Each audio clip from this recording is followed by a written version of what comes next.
എറണാകുളം അങ്കമാലി അതിരൂപതയിൽ ഏകീകൃത കുർബാനയുമായി ബന്ധപ്പെട്ട പുതിയ സർക്കുലർ അംഗീകരിക്കില്ലെന്ന് അൽമായ മുന്നേറ്റം പറയുന്നു. ജനാഭിമുഖ കുർബാനയെ ഔദ്യോഗികമായി പ്രഖ്യാപിക്കണം. ജൂൺ 9 സർക്കുലർ പിൻവലിക്കാതെ യാതൊരു ചർച്ചയുമില്ലെന്ന് വിമത വിഭാഗം വ്യക്തമാക്കുന്നു. ശ്യാംകുമാർ കൊച്ചിയിൽ നിന്ന് വിവരങ്ങളുമായി ചേരുന്നു. ശ്യാം, ഗുഡ് മോർണിംഗ്, പറയൂ.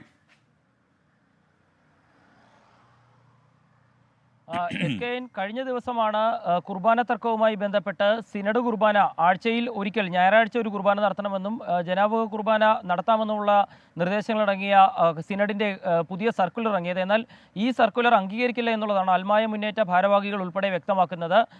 അങ്കമാലി അതിരൂപതയിൽ, എറണാകുളം അങ്കമാലി അതിരൂപതയിൽ ആദ്യമായി ജനാഭിമുഖ കുർബാന ഔദ്യോഗിക കുർബാനയായി പ്രഖ്യാപിക്കണം. പിന്നീട് ജൂൺ 9 സർക്കുലർ പിൻവലിക്കണം. ഇത് രണ്ടും നടന്നാൽ മാത്രമേ നിലവിലെ സാഹചര്യങ്ങളുമായി അംഗീകരിക്കാൻ സാധിക്കുകയുള്ളൂ. ഇന്ന് അൽമായ മുന്നേറ്റത്തിൻ്റെ യോഗം നടക്കുന്നുണ്ട്.